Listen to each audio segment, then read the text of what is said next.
Capítulo 11, estamos caminhando. O que não fazer durante um atendimento? Para concluir, quero registrar de forma bem clara e didática tudo o que não podemos fazer durante um atendimento. 1. Não desvie o olhar da pessoa que está sendo atendida. O nosso foco, atenção e olhar deve estar sempre voltados à pessoa que está sendo atendida. Dessa forma, conseguiremos fazer uma leitura de sua expressão facial e discernir as suas emoções, tristeza, arrependimento, remorso e o que se passa no coração dela. A Bíblia diz no Evangelho de Jesus, segundo escreveu Mateus 6, no versículo 23, 22 e 23, que os olhos são a lâmpada do corpo, isto é, refletem a nossa alma. Portanto, é possível perceber, apenas através do olhar, como alguém está se sentindo. Peça a Deus o discernimento espiritual que permitirá enxergar a alma do outro pelo espelho de seus olhos. Para que o Deus nosso Senhor Jesus Cristo, o Pai da glória, vos conceda espírito de sabedoria e de revelação no pleno conhecimento dele. Efésios 1, 17. Desse modo, o conselheiro conseguirá perceber se há lágrimas, angústia, constrangimento, sarcasmo, deboche e tudo mais que pode se passar no coração da pessoa que está diante dele. Porém, o mais importante é que o Espírito Santo sempre mostrará se o demônio está tentando possuir o corpo dela. Se durante o atendimento perceber que a pessoa está tremendo a cabeça, ou entortando a boca, ou qualquer outro indício de manifestação demoníaca, deverá ordenar imediatamente o recuo de Satanás, proibindo a sua atuação por meio da oração. Por exemplo, na autoridade que há no nome de Jesus, eu ordeno agora que toda interferência maligna cesse. Eu proíbo a manifestação de Satanás e qualquer intervenção demoníaca em nome de Jesus. Também poderá notar a atuação demoníaca de forma mais branda, tentando tirar a atenção do seminarista durante o atendimento, como a tentativa contínua de desviar o olhar e assim direcionar uma palavra a ele, atraindo novamente a sua atenção. Em todo o tempo, o conselheiro precisa estar ligado, pois o inimigo de nossas almas não mede esforços para impedir o sucesso do atendimento. Muitas vezes, ele tenta, inclusive, matar essa pessoa, levando a mão dela ao próprio pescoço, simulando um enforcamento que a impede de continuar falando e confessando seus pecados. Por isso, atente-se a este primeiro ponto, pois é extremamente importante. Não feche os olhos durante as orações. Todas as orações precisam ser feitas com os olhos abertos, a fim de que sejam cumpridas as primeiras recomendações. Não desvie o olhar da pessoa que está sendo atendida, seja orando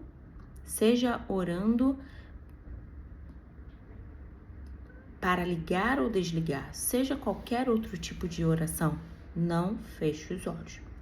Não use o tempo de atendimento para contar o seu testemunho.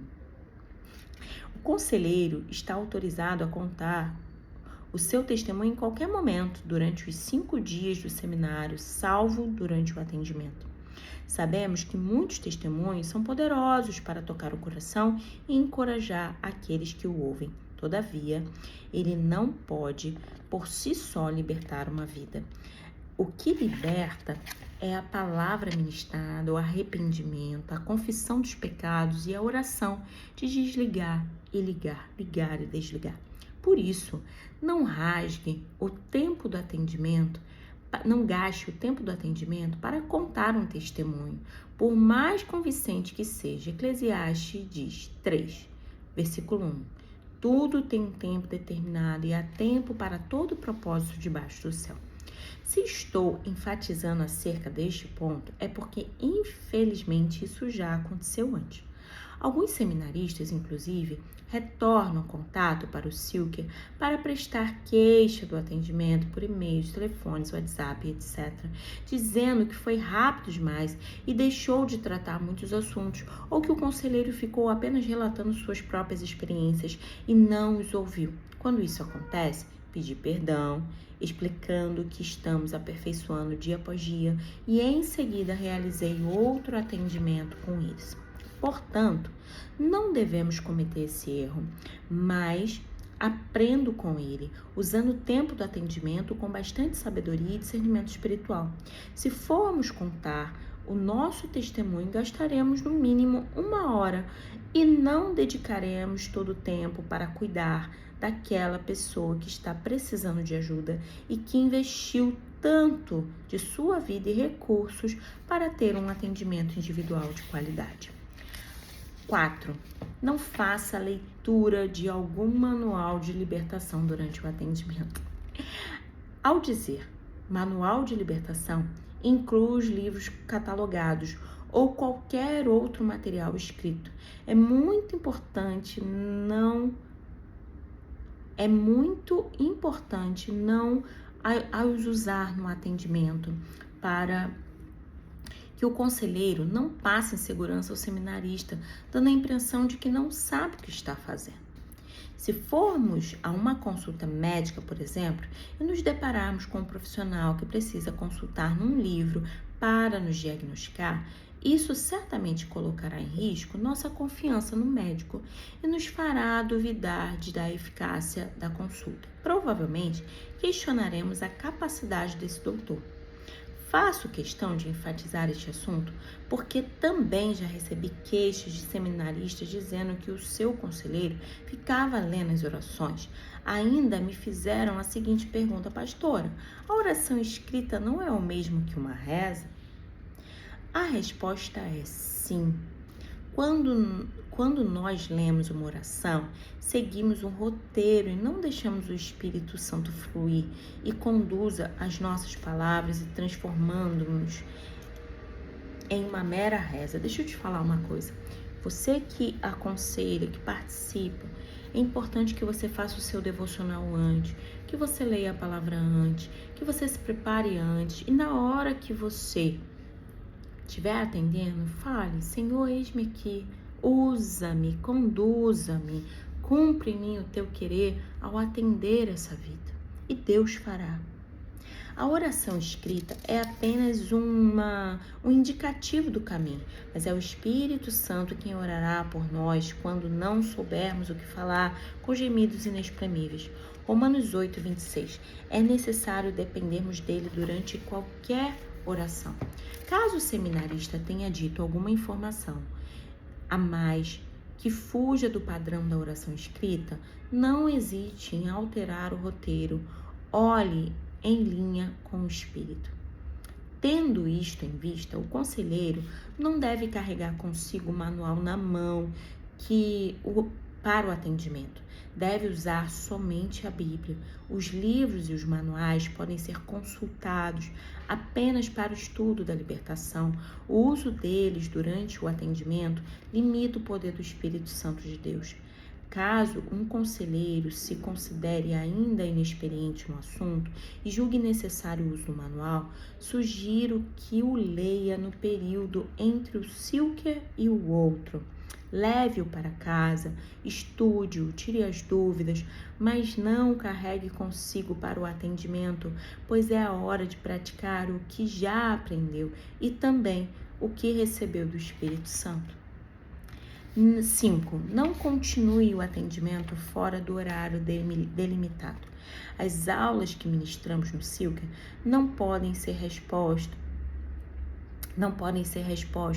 enquanto o atendimento pode ser remanejado. Portanto, tenha cuidado de não ultrapassar o horário do atendimento e tomar o tempo da sala de aula. É extremamente importante que todos os seminaristas participem das aulas, estando presentes desde o momento do louvor, porque o que eles receberão durante as mesmas começarão a produzir a libertação delas. A aula é mais importante porque a palavra de Deus ministrada a qualquer porque é a palavra de Deus ministrada, a qual é poderosa para libertar. E conhecereis a verdade, e a verdade vos libertará. João 3, 8:32. João 8:32. Sendo assim, use artifícios para controlar o tempo, ative o despertador do seu celular ou relógio, peça ao intercessor que te avise, mas não leve o atendimento além do horário convencionado. 6. Não dê por encerrado o atendimento enquanto não trata todos os itens da ficha.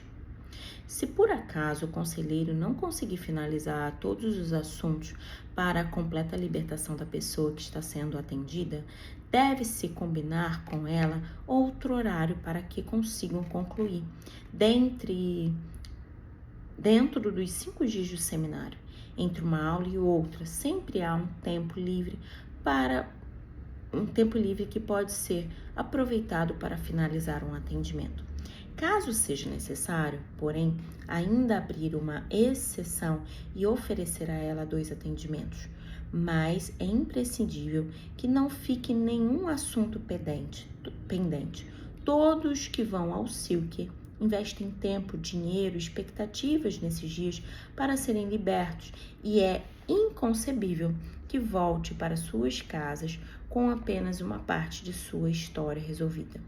É como uma noiva que vai a um salão de beleza a fim de se preparar para o casamento, mas deixa o local sem ter finalizado a maquiagem, porque não deu tempo. Precisamos nos empenhar em concluir todo o atendimento antes de liberarmos o nosso seminarista. 7. Não aconselhe ninguém a parar seu tratamento medicamentoso. Anota isso em nome de Jesus. Nem eu, como psicóloga clínica, que estou no consultório gravando esse vídeo, falo isso. Pelo amor de Deus, não se meta onde não é chamado. Não é chamado, não se meta.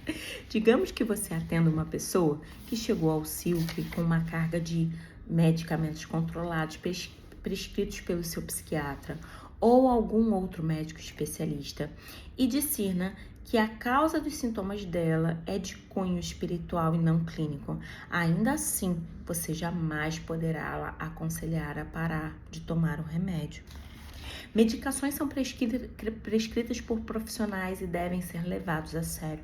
Somente o médico que sabe instruir a maneira certa de reduzir e finalizar o tratamento. Toda medicação exige desmame. E quem desmama? Quem passou a medicação?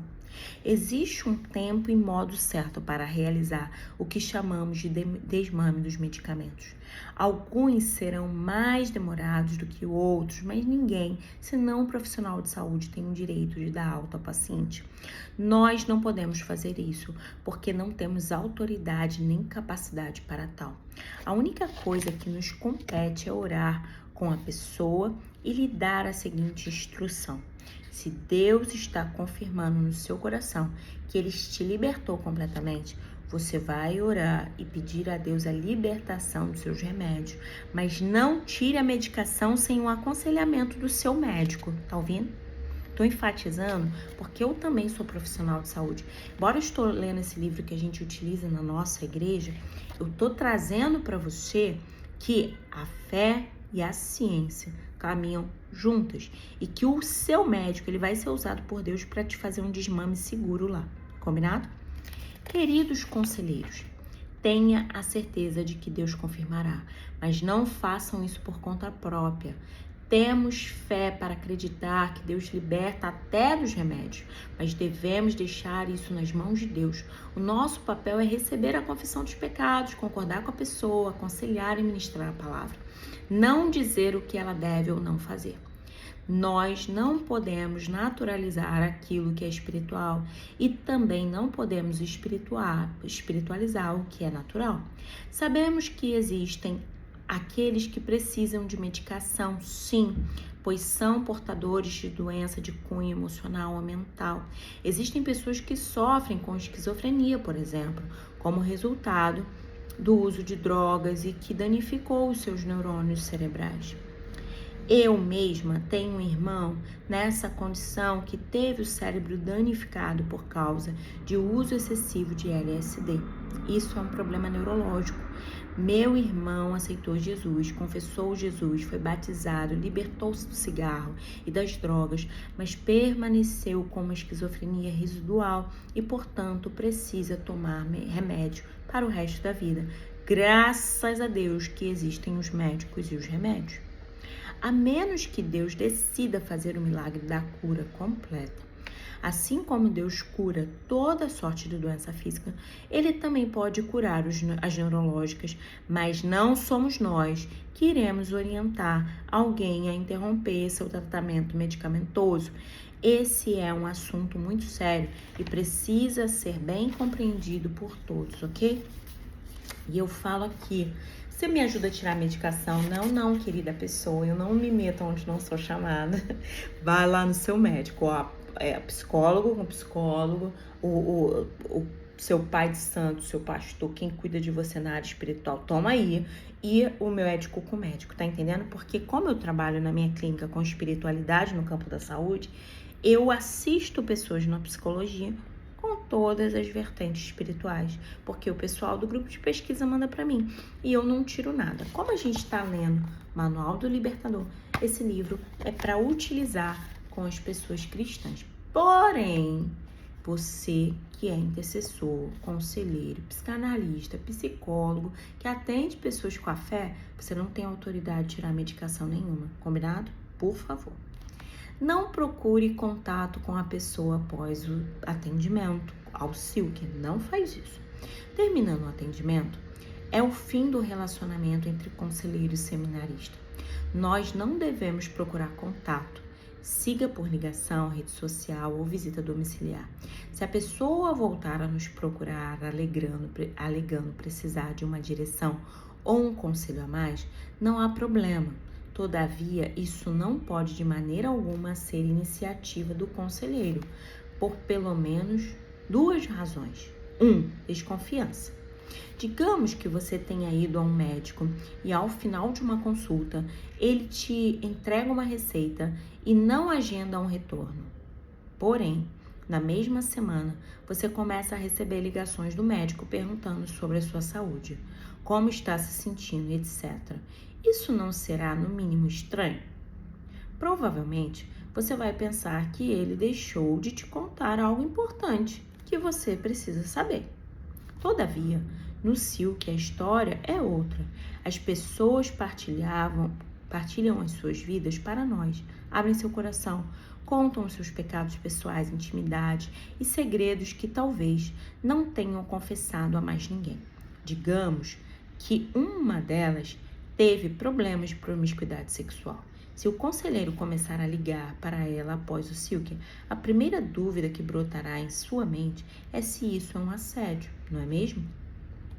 A sabedoria já edificou a casa. Fuja de qualquer situação que possa te colocar em apuros. Esse é um exemplo que já aconteceu em uma das nossas edições, onde a pessoa entendeu erroneamente que estava sendo assediada por alguém do Silk e relatou relatou esse fato a uma amiga e ao seu pastor. Nesses casos, não importa o gênero do conselheiro, feminino ou masculino, porque a pessoa que sofreu a promiscuidade sexual pode ter um resquício de homossexualidade quando voltar para casa. Por isso, independente do sexo, não deve haver nenhuma iniciativa do conselheiro para esse contato. Não se trata da proibição de relacionamento de amizade. Caso o seminarista procure o conselheiro para abrir essa linha de comunicação, não há problema algum, mas o contrário não pode acontecer. Má interpretação. Muitas pessoas de outros países vão ao Silk. Quando um conselheiro se aproxima demasiadamente de um seminarista estrangeiro, pode ser que este interprete de forma errada e julgue que essa aproximação seja por interesse de visita ao país, por exemplo. Também há muitos empresários, pessoas com altíssimos recursos financeiros e prestigiosas especialidades profissionais. Se um conselheiro busca contato com eles, pode haver uma má interpretação de que seja por interesse financeiro. A verdade é que o nosso relacionamento ministerial deve fugir da aparência do mal. Por isso, a orientação é que conselheiro não procure por iniciativa própria amizade com os seminaristas que passam pelo SIUC. Se porventura o conselheiro desejar nutrir alguma amizade, deve optar por aqueles que tenham demonstrado certa carência, com mais necessidade financeira, ao menos qualificados profissionalmente, para que assim não haja nenhum mal entendido. Desse modo, não há como parecer tráfico de influência, mas sim um coração sincero em busca de uma amizade. Agora, se procurarmos aqueles que são estrangeiros ou que exercerem certas profissões especiais, como cirurgião plástico ou aquele rico fazendeiro, podemos gerar uma articulação no inferno para desqualificar o nosso papel. Esse é um cuidado necessário do qual não podemos ser negligentes. É diferente de quando somos convidados por um seminarista para ministrar em um país de origem, por exemplo, ao recebermos dele um convite para um evento ou um presente. Isso é uma oferta e pode ser recebida, porém, devemos sempre esperar a iniciativa daquele que irá ofertar em nossa vida, não de fazer pedidos que coloquem a nossa reputação e a autoridade espiritual em jogo. Agir dessa forma poderá nos acarretar a maldição que sobreveio sobre Geazi quando pediu presentes a Naamã. Olha o que aconteceu com Geazi. Geazi ficou leproso porque ele foi se meter onde não era chamado, mentiu, né? Não é legal isso, não é legal.